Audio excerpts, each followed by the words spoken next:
"You don't belong here." The words hit harder than the TSA pat-down Marcus Reed had just endured. Karen Walsh didn't whisper them, didn't even lower her voice. She fired them across the Prestige Airways first-class lounge like a flare shot in broad daylight. Daring anyone to challenge her, Marcus, dressed in a tailored charcoal gray travel suit with no flashy labels, stood tall, a platinum boarding pass in one hand, his phone recording in the other, behind Karen. A small crowd had gathered, some whispering, some pretending not to notice, but a few openly recording. Harold Vance, a balding man with a smug smirk and a suede carry-on slung over one shoulder, leaned toward Karen with theatrical flair. "I told you, he slipped someone $300 to print that pass. Can't have just anyone slipping into first class?" The sneer in his voice was casual, worn in, like he'd practiced it. Karen chuckled without looking at Marcus and clicked her tablet with finality. "This lounge is for Prestige Priority Elite members only. You're not on the list." Marcus remained composed, his gaze steady but unreadable. "Would you like to scan the barcode? It updates in real time." He offered. Karen didn't move. Her eyes were scanning him, not his pass. She tilted her head. "That won't be necessary. I've already flagged your credentials." Security appeared. Paul Carter, a broad-shouldered man with a shiny security badge and an expression that suggested he'd rather be anywhere else. "Sir," he said, in that tired, false calm tone that often precedes escalation, "we're going to have to ask you to leave the lounge until this can be verified." Marcus didn't flinch. "And while you're verifying, am I allowed to wait quietly? Or should I just kneel with my hands behind my head to speed things up?" There was a beat of silence, thick and electric. Then Harold chimed in again. "We've got standards here. This isn't a bus station." Someone laughed. A woman near the coffee machine glanced at her husband, who grimaced and stepped between her and Marcus. The room felt smaller. Marcus calmly held up his phone, still recording. "Ms. Walsh, I'm giving you a final chance to reconsider how this plays out. If you continue to violate federal passenger protections and your airline's own policies, you may not like what happens next." Karen's face twisted into mock concern. "Is that a threat?" "No," Marcus said. "It's a guarantee." Karen raised her hand slightly and nodded toward Paul. Without waiting for further dialogue, the security supervisor gestured toward the exit. As Marcus began walking, escorted like a trespasser in a private club, Karen muttered under her breath, but loud enough for the mics on Marcus's phone to pick up. "You people are always trying to game the system." That line was the fuse. Across the gate terminal, Naomi Carter's eyes narrowed behind her sunglasses. Sitting quietly near gate 47, she tapped a command into her phone. "Protocol Eclipse. Stage 1 initiated." Elsewhere, Malik Young, a 23-year-old intern for Reed Enterprises, raised his camera, panning from Karen's smirk to the security officer walking a composed, dignified Marcus, past glaring passengers and digital screens, flashing Flight PA-218 to San Francisco, delayed. Malik posted the clip to TikTok under one word: typical. The video gained 25,000 views in the first 3 minutes, 7 million by the end of the hour. Karen didn't know yet, but she'd just become the face of a corporate reckoning. Sarah, a younger gate agent with tightly braided hair and a nervous energy, stepped out from behind the counter. "Ma'am, if his pass was valid..." Karen snapped. "Back to your post, Sarah." Sarah paused, scanning Marcus's boarding code with her phone. It lit up green. She bit her lip but stayed silent. At a nearby information desk, Ryan Holt, Prestige's contracted IT tech, watched his tablet flicker. 2 errors appeared in the flight assignment logs: booking status, unknown override. He frowned. "That's not normal," he whispered, already screen recording, back at the lounge's exit. Harold couldn't resist a final jab. "You'll probably sue or start a GoFundMe or something, huh?" Marcus stopped just before the automatic doors. His voice was calm, clipped. "No, I'm going to fix the airline industry, starting with yours." Paul raised an eyebrow, but said nothing. The air in the terminal shifted. Passengers who had laughed moments ago now whispered, sensing that something was happening that was much bigger than a denied lounge entry. "You'll regret this," Marcus said. Not in anger, but like someone stating tomorrow's weather. He handed his platinum card to Paul. "Scan it, then check the system logs." Paul hesitated, glancing at Karen. "Scan it." Marcus repeated. Paul did. The screen blinked green. "Priority elite. Confirmed." Paul's face flushed. "Looks like the system must have been glitching earlier." "Or someone was," Marcus replied. "Keep the card." Then he turned, walking toward the main concourse as Sarah stood frozen, caught between policy and principle at that moment. Malik's TikTok hit 2 million views. The comments lit up. "This is why we film." Dude kept his cool. "Mad respect. This airline just signed its own death warrant." Vivian Moore, 67, watched the video from her hotel suite 3 blocks away. Her breath caught at Karen's slur. She had mentored Marcus since he was 19, after his first software patent had been stolen and white-labeled by a California firm that later claimed he was just a summer intern. Back then, he was an orphan from Atlanta with nothing but a refurbished laptop and an idea no one would take seriously until it made their servers obsolete. Now, he was the CEO of Reed Enterprises, worth over $14 billion and under contract with 3 federal agencies, including the SEC and Department of Defense. Vivian smiled grimly. "They don't know who they just pushed," she murmured. Marcus had spent decades fighting not just for success, but to end the culture of gatekeeping that had once kept him sleeping in a bus terminal in Tuscaloosa when he couldn't afford hotel deposits. Naomi texted him a screenshot. "Protocol Eclipse, live stream in 3 mini, phase 2 ready." Marcus sent back one word, "proceed," from within the airline's internal Slack. Malik leaked a chat where Karen had joked 2 months prior, "Gotta watch those special class passengers. They love their fake VIP passes." The screenshot flooded Reddit. "Discrimination with a timestamp." One user wrote, "Hope they've got lawyers." Ryan, watching the systems misfire again, uploaded a screen capture of the green-flagged boarding pass alongside the system logs to YouTube. "This should have never happened," he said in the video, his voice steady, his face pale. Within an hour, over 500,000 views and climbing. At Gate 47, as passengers waited to board flight PA-218, a murmur began. "Wasn't that the guy from TikTok? Why'd they drag him out if his pass was real? This is the same airline that lost that vet's wheelchair last month." Sarah, still shaken, made a quiet choice. She posted a still frame of Karen blocking Marcus at the lounge door to her Instagram story with a single caption, "I tried." That post, too, would go viral. But by then, Prestige Airways would already be spiraling. The chaos of the lounge hadn't ended Marcus's journey. It had launched it. In that moment, the humiliation intended to break him had activated a quiet fury long refined into precision.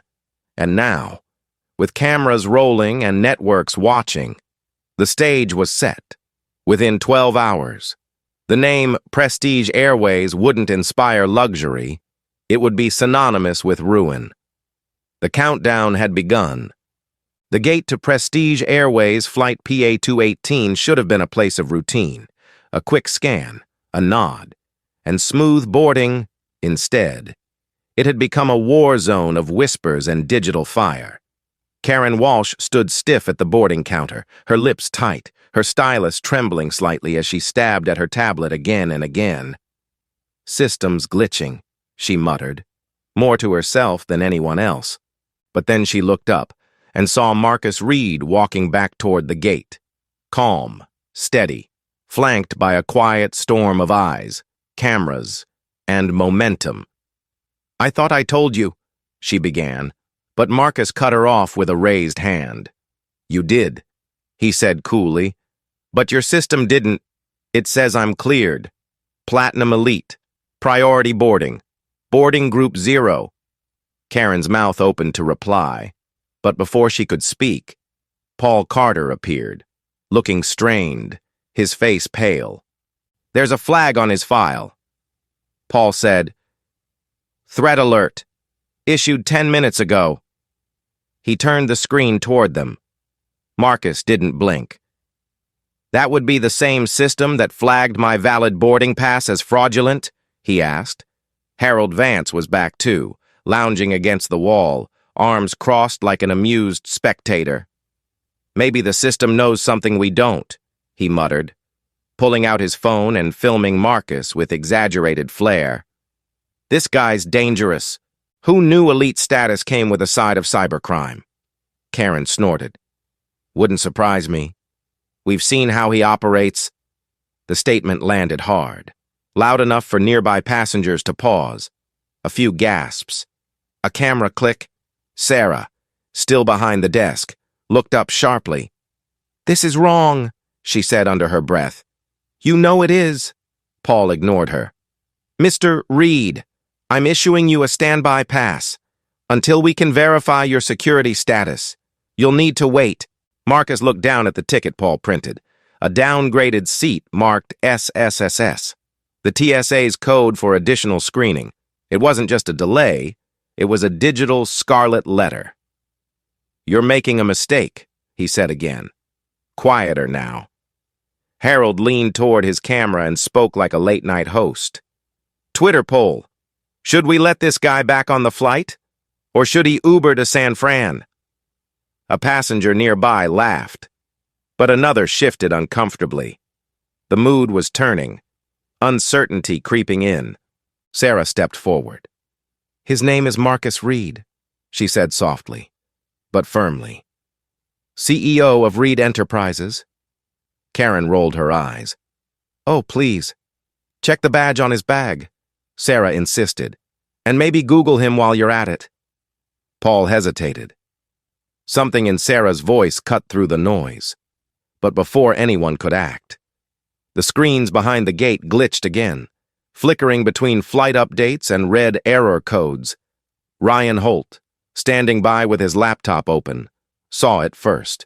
The gate management dashboard was scrambling names, randomly bumping passengers to standby. "Systems compromised," he whispered, eyes wide. "Something's wrong. This isn't normal." On another monitor, boarding groups vanished. Then the screen went dark. Ryan pulled out his phone, started a YouTube live stream. "If you're flying Prestige today, check your boarding pass again. Something's happening." Naomi Carter, seated in an unmarked SUV just outside the terminal, caught the glitch in real time. Her tablet lit up with alerts. Internal flight data corruption. "That's phase 2, she said aloud. "Time for leverage." In the back seat, Malik forwarded another screen capture. This time, from the internal employee Slack channel, Edward Lang, the CEO of Prestige Airways, had just sent a private message to legal counsel. "Initiate protocol to isolate the Reed situation. Kill feeds. Secure logs." Silence. "Sarah." Malik sent it straight to Ryan, who reposted it to Twitter with a single caption. "They knew." Within 4 minutes, the post reached 8 million views. Ryan's live stream hit 500,000 concurrent watchers, most sharing screenshots of their own corrupted bookings. "This isn't about a seat anymore," one commenter typed. "It's sabotage." In a nearby waiting area, 2 women who had quietly watched Marcus's ordeal approached the counter. "Is this the guy they tried to kick out earlier?" one asked Sarah. "Because my app just downgraded me too, and I paid full first class." Sarah nodded. It's systemic. I think he was just the first domino. At that moment, Marcus received a silent notification on his phone. Ticket validation confirmed by FAA. He turned it toward Karen. You need to fix this. Now. Karen stood frozen. Paul looked at the screen again, then at Marcus. You're cleared, he said reluctantly. But we don't have a seat assigned anymore. There's been a reshuffle. Harold laughed. Guess you'll be riding jump seat. Partner. Marcus smiled faintly. I won't be riding anything with prestige. Karen's expression twisted. So what? You're gonna sue? No, Marcus replied. I'm going to make you irrelevant. The gate terminal filled with the sharp ping of notifications. Naomi had just uploaded a short video, Marcus's original boarding pass scan, with the timestamp and verification log, proving he had been valid from the start. The tweet read, "They lied. Here's proof." It spread like wildfire. 25 million views within the hour, picked up by Twitter moments, reshared by public figures, and analyzed by aviation influencers. Sarah's next move sealed the protest. She sat on the floor in front of the gate, arms folded, and said nothing. Just sat there, silently refusing to process the next passenger. A ripple of gasps followed. 2 other junior staff members did the same. Within minutes, #GateSittin trended, not because of hashtags, but because passengers were posting photos and captions organically. My first-class flight is delayed because a staff member took a stand. I support her. They tried to kick out a black CEO and now the whole terminal is watching. Marcus stood still, hands clasped in front of him, as cameras and phones circled like satellites. He didn't need to say anything. The video clips, the screenshots, the lies. They spoke for him now. Naomi's final message for the hour came through a private channel. Ready for Phase 3. External audit leak. Marcus nodded to no one in particular, turned on his heel, and walked away from the gate. The lounge may have been the spark, but this gate had become the battlefield. And with each insult hurled, each system glitched, each whisper recorded, Prestige Airways had not just humiliated a man, they had empowered a reckoning. Edward Lang watched the live stream from his office at Prestige Airways Atlanta headquarters, his knuckles white against the polished edge of his desk. "Shut it down," he barked into the intercom. "Get someone to kill that feed. I want Reed off my property, immediately." But it was too late. As the live stream climbed past 2 million views, Edward sent a direct order through the secure Slack channel. "Flag Reed as a security threat. Make it stick. I don't care how." Moments later. At gate 47, the monitors behind the counter flickered again. Paul Carter stared at them, beads of sweat forming on his forehead as he read the override message. A blinking red alert now marked Marcus Reed as disruptive VIP, manual review required. Karen grinned with satisfaction. "That ought to settle it." Harold Vance, ever the opportunist, stepped closer to Marcus and whispered, "Looks like your little rebellion didn't last long, huh?" Marcus didn't respond. He calmly slid his phone into his coat pocket, eyes moving from Paul to Karen, then to the boarding screen. "Edward Lang just made his final mistake," he said quietly. Karen laughed. "You're not that important." "No," Marcus replied, "but I am that prepared." Paul hesitated, uncomfortable now. He had once trained under federal aviation protocols. He knew Marcus's background wasn't just important. Reed Enterprises powered the cybersecurity grid for both Homeland Security and the FAA. And now the man whose pass he'd voided was clearly someone you didn't humiliate lightly. Karen stepped forward. "Let's not drag this out. Mr. Reed, you're not cleared for boarding. Your profile's been locked. This is a private carrier. We reserve the right to refuse service." Her words echoed across the gate, Sarah stood frozen near the kiosk. Ryan Holt's screen now showed a silent stream of booking reassignments. Every few seconds, random passengers were bumped off standby lists and reassigned in error. "This isn't just a glitch," he muttered. "It's a meltdown." Just then, Harold leaned against the counter and made a show of opening Twitter. "Time to have some fun," he muttered. He typed, "VIP passenger causes terminal chaos. Was it worth it? Should he be banned?" He attached a photo of Marcus and posted the poll. Within 2 minutes, it hit trending.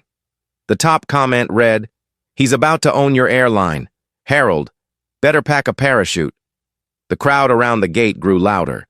Some passengers shouted at Karen. Others filmed Paul escorting Marcus away from the counter. "Are they kicking him off again?" someone yelled. "This is harassment." Marcus remained composed. He turned to Paul. "Before you follow through on that order," he said, "check the ticket logs from an hour ago. Look at the audit trail on the system." Paul pulled out his handheld terminal. The logs were corrupted. The entire block of data, Marcus's ticket scans, boarding status, and seat assignment, was wiped clean. Just one blinking line remained. "Override logged by admin, E. Lang." Paul blinked. This came from the top." "Exactly," Marcus said. "You're being used to cover his mistake." "That doesn't mean I can stop it," Paul said, lowering his voice. "I follow chain of command." Marcus nodded. "For now, but chains break when they rust."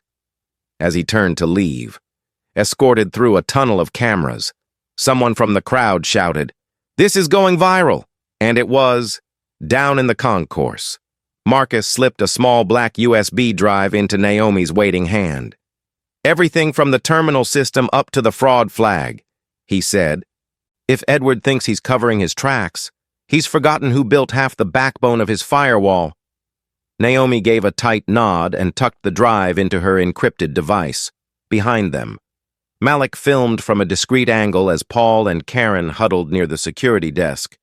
Edward was now live on a private call. Demanding coordinated narrative containment, Vivian Moore was watching all of it from her suite. Her tablet displayed a list of top-viewed social posts. Black CEO denied flight access, again. Elite ticket, racist treatment, federal silence. Then another clip broke through the chatter. Naomi had just received it. Ryan, the IT staffer, had intercepted a file buried in Prestige's internal reporting system. It was labeled A602M Audit Memo. It detailed irregular booking revenue reallocations across Prestige's first-class cabins, manual overrides favoring select passengers with internal staff codes marked Preferred, Translation, Fraud, Routine, Deliberate, Internal. The kind of document you hide before an audit. The kind of document that ends careers. Naomi's fingers flew across her screen. "Uploading now," she said. Within minutes. Ryan's video appeared on YouTube. A quiet screen share. His voice low but steady. "This is the A602M memo. Prestige Airways has been fraudulently reassigning seats and skimming revenue from first-class bookings for over 2 years. Here's the timestamp. Here's the log of overrides. Here's the admin ID." He paused. Edward Lang. The video surged to 100 million views within the first 2 hours. Reddit caught fire. Aviation watchdogs picked it up. CNBC cut into a live segment. Prestige Airways stock dropped 17% in the first 10 minutes. "We're witnessing a real-time collapse." The anchor said, "This isn't just a customer dispute. It's fraud at a corporate scale." At Gate 47, passengers screamed at Karen. One woman ripped her boarding pass in half and threw it on the ground. "I'm not flying with you racists," a man shouted. Paul stood rigid as his radio blared updates from corporate. "Commence damage control, delay boarding, isolate all staff." But it was too late. Marcus had already left the gate, already planted the evidence, already pressed the detonator. Karen's voice trembled now. "We were just following orders." Sarah stepped forward, her voice quiet but clear. No, you followed bias, and it just cost you your airline. Karen turned on her. You'll lose your job over this. Sarah looked her straight in the eye. Then I'll lose it for something right. Cameras clicked. Faces turned. And just beyond the gate, on a large screen broadcasting flight updates, a breaking banner slid across the bottom. Prestige Airways under fire. Federal inquiry imminent after CEO exposes discrimination. Fraud. Marcus didn't look back. He didn't need to. His silence said everything. The system had tried to humiliate him, but it was the system that now stood exposed, corrupted, and cracking. At Prestige Airways headquarters in Atlanta, the air was thick with desperation. Edward Lang stood at the head of the executive conference table, red-faced, one hand gripping the armrest of his leather chair while the other stabbed at the speakerphone. "Control the narrative," he shouted. "Get someone, anyone, on cable to spin this as a tech malfunction." Across from him, executives in tailored suits stared at their tablets in grim silence. Live feeds were everywhere now, Ryan's exposé playing on a loop, Marcus's lounge ejection framed against a racist remark, and viral clips of Sarah's sit-in flooding Facebook and Twitter. Prestige Airways stock had dropped 34% in just under 90 minutes. Booking systems were stalling across the country. One regional hub in Dallas reported complete boarding failure. The system had begun collapsing under the weight of its own deceit. "We have a PR plan," someone said cautiously from the far end of the table. "But we can't run it if internal files are still leaking. There's another video up. Naomi Carter posted it on Reddit. She's confirming employee corruption and data tampering. It's already being reshared by financial blogs." Edward's knuckles went white. "Reddit?" he snapped. "Are we getting taken down by Reddit?" But the silence in the room answered him. It wasn't just Reddit. It was LinkedIn, Facebook, YouTube, and even TikTok, where hashtags weren't needed because faces were already recognizable and injustice needed no algorithm.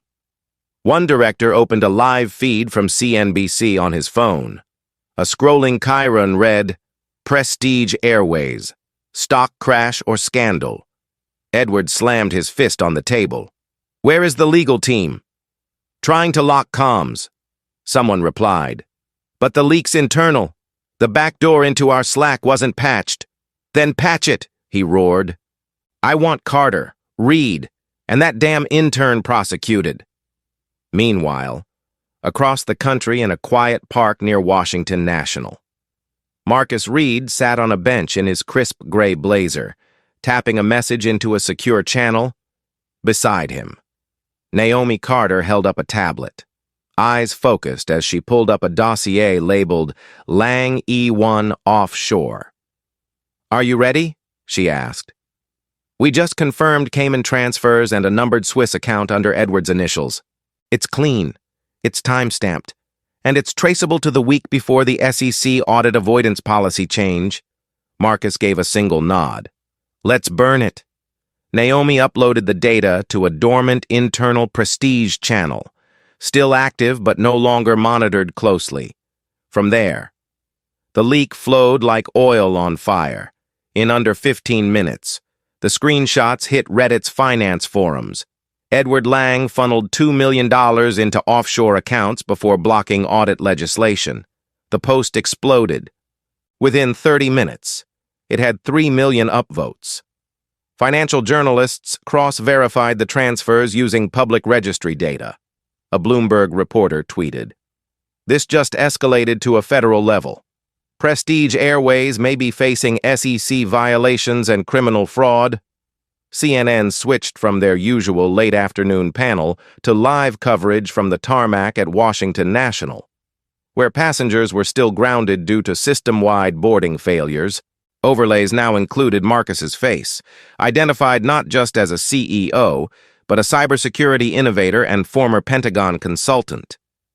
Naomi's voice cut through the tension. "The shareholders are moving. One of them's tweeting directly at Edward.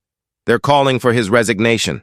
Inside the Atlanta boardroom, the walls were beginning to sweat.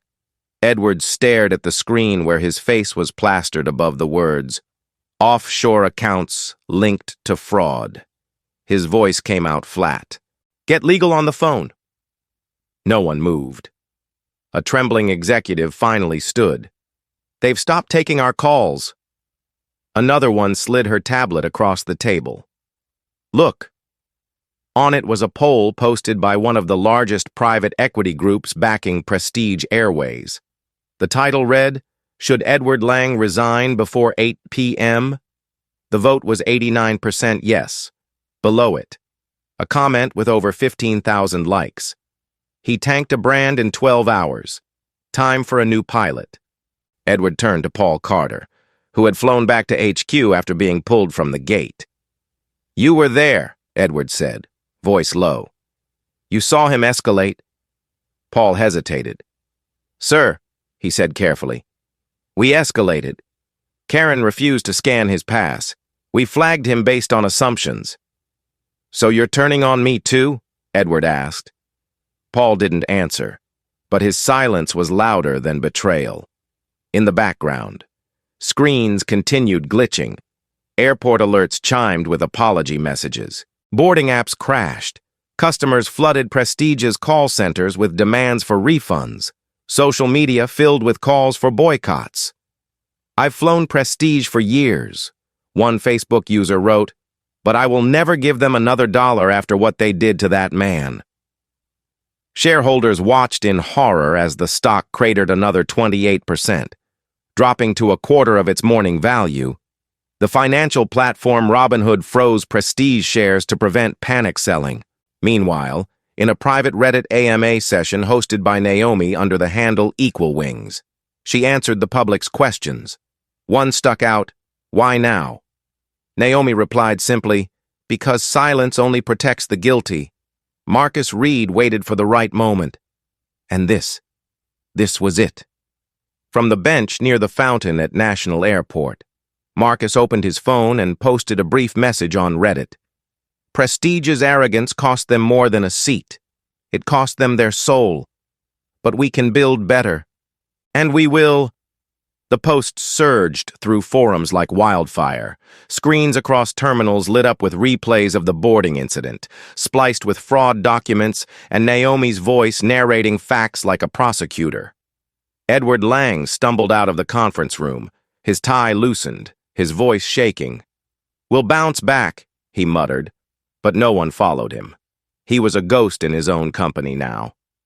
The screen in Prestige Airways' now silent boardroom flickered to life at precisely 6 p.m.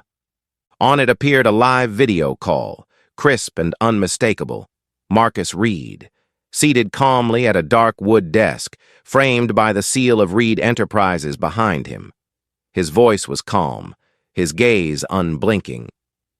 "Good evening, Edward." Edward Lang, still in his rumpled blazer and undone tie, didn't respond at first. He leaned forward like a man trying to figure out how much he still had left to lose. Marcus didn't wait. "This call is being recorded and monitored by independent counsel. I won't waste your time. I'm here to offer you a choice."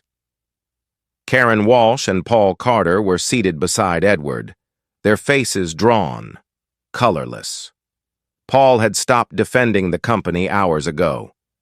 Karen, defiant even now, muttered under her breath, "You're lucky you weren't arrested for causing disruption." Marcus didn't even flinch. "The only disruption was the truth, and you tried to bury it under bias, arrogance, and fraud." Edward attempted to cut in. "We've had system errors before. This was a miscommunication at best." "Stop," Marcus said, his tone cut like a wire. "You locked my profile.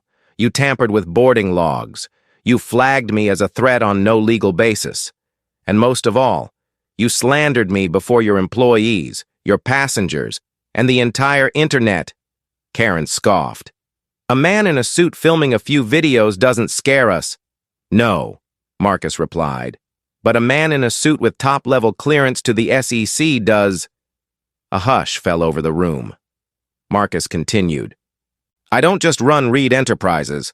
I serve as an unpaid senior advisor to the Securities and Exchange Commission.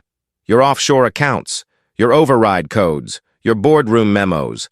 Every one of them is already in the hands of the Department of Justice. Edward's face drained of color. Paul muttered. He's not bluffing. I don't bluff, Marcus said. I build, and today, I dismantled the very system you thought could never be touched.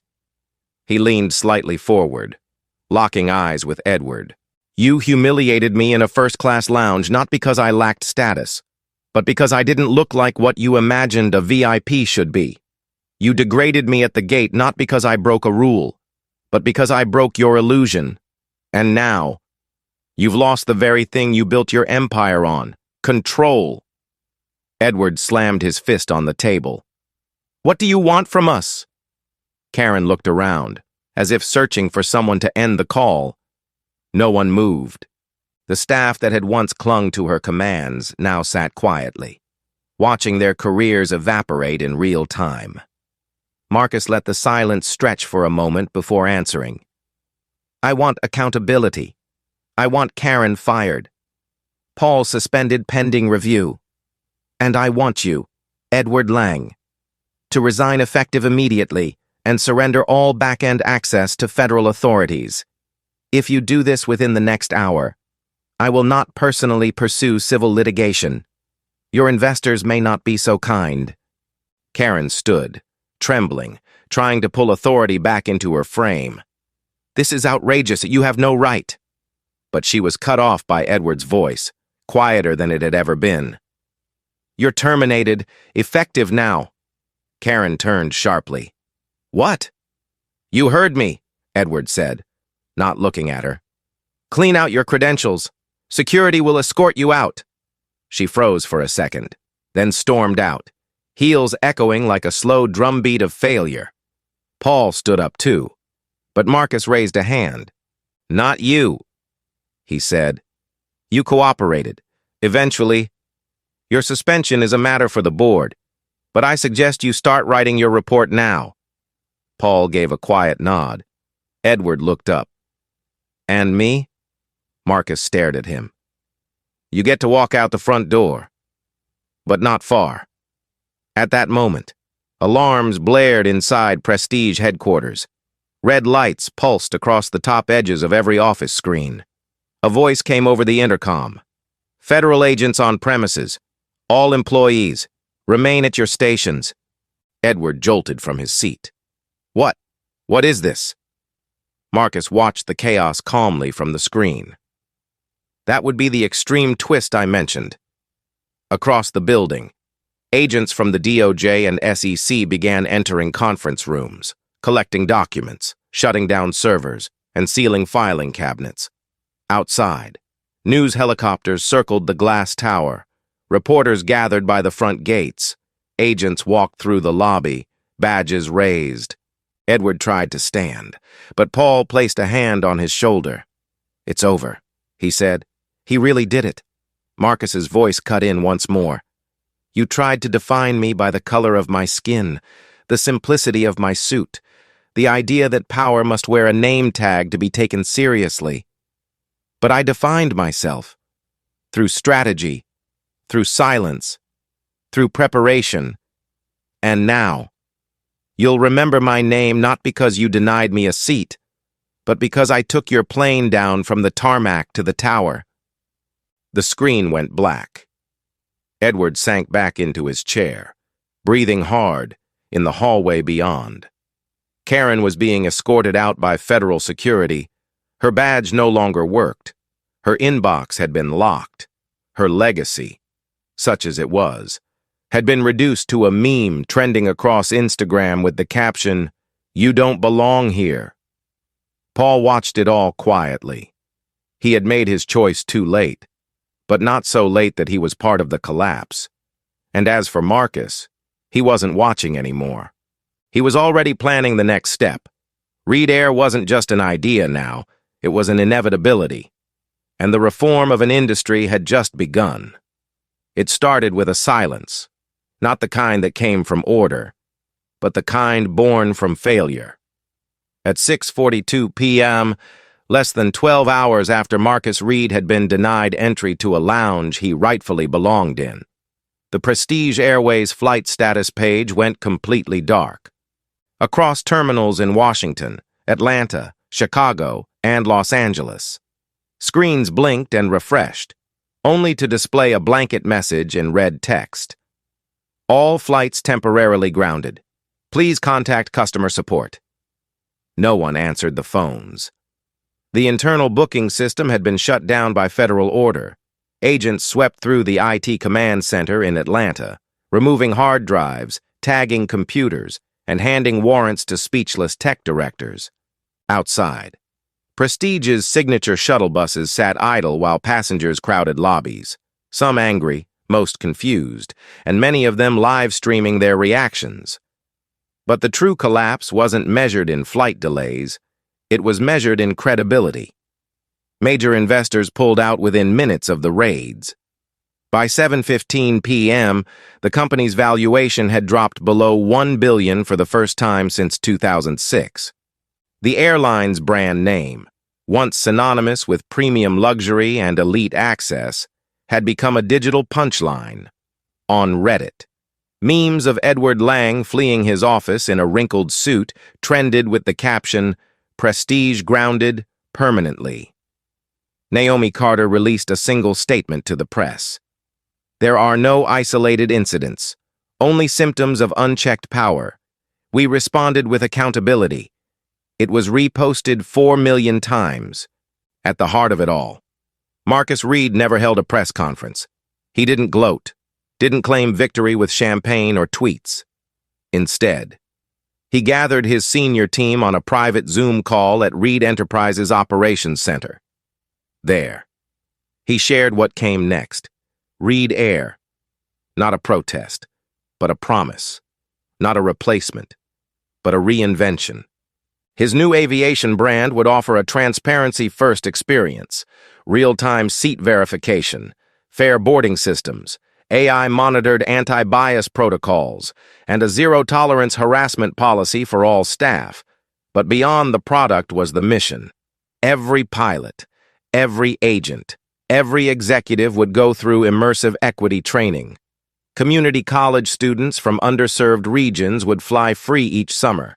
Veterans would receive priority boarding, not in words, but through verified commitments coded into the ticketing system.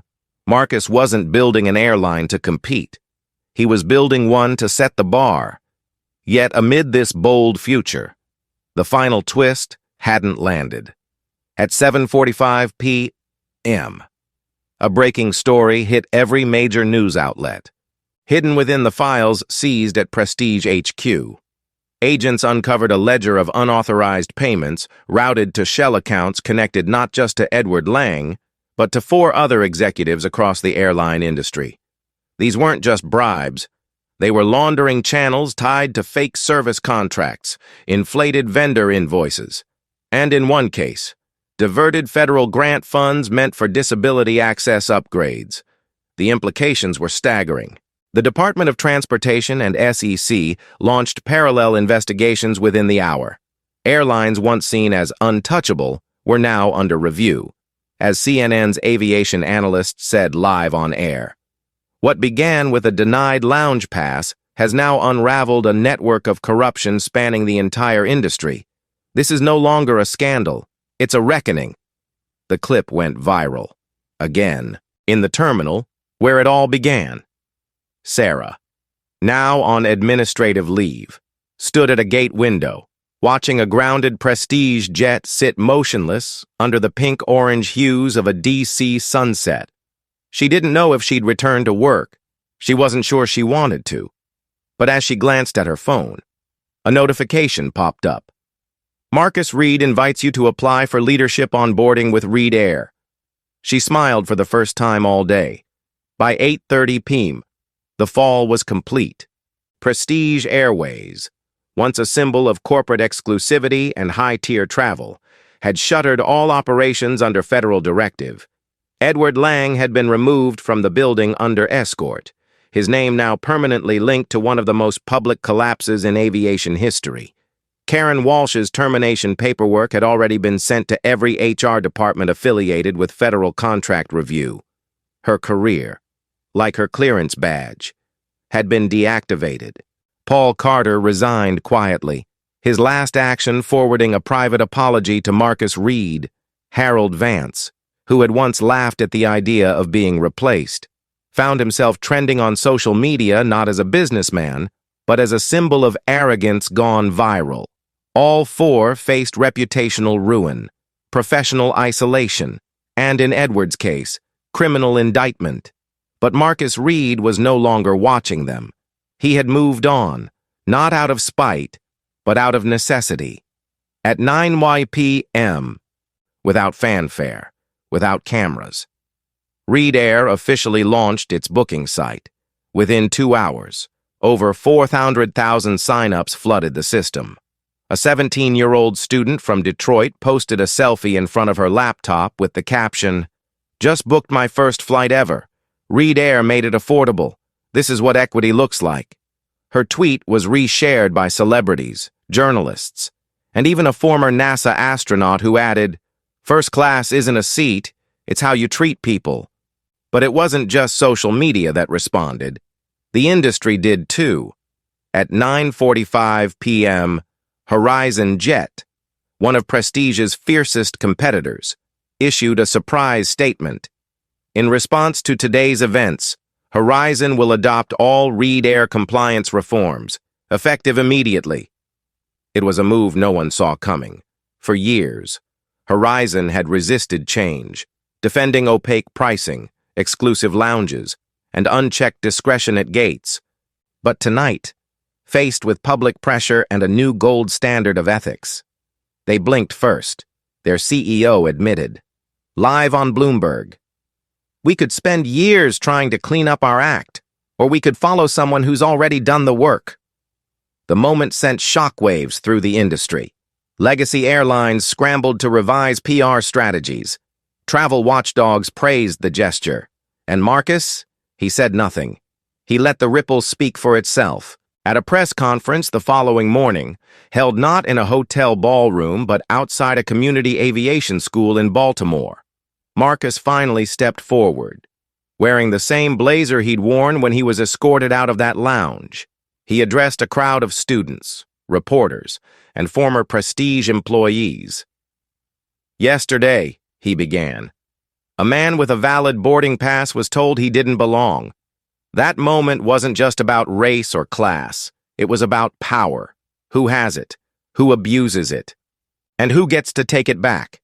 I didn't ask for a fight. I asked for fairness. And what I got was clarity." He gestured behind him to the school's new simulator lab, which now bore the Reed Enterprises logo. "We're not here to gloat. We're here to grow.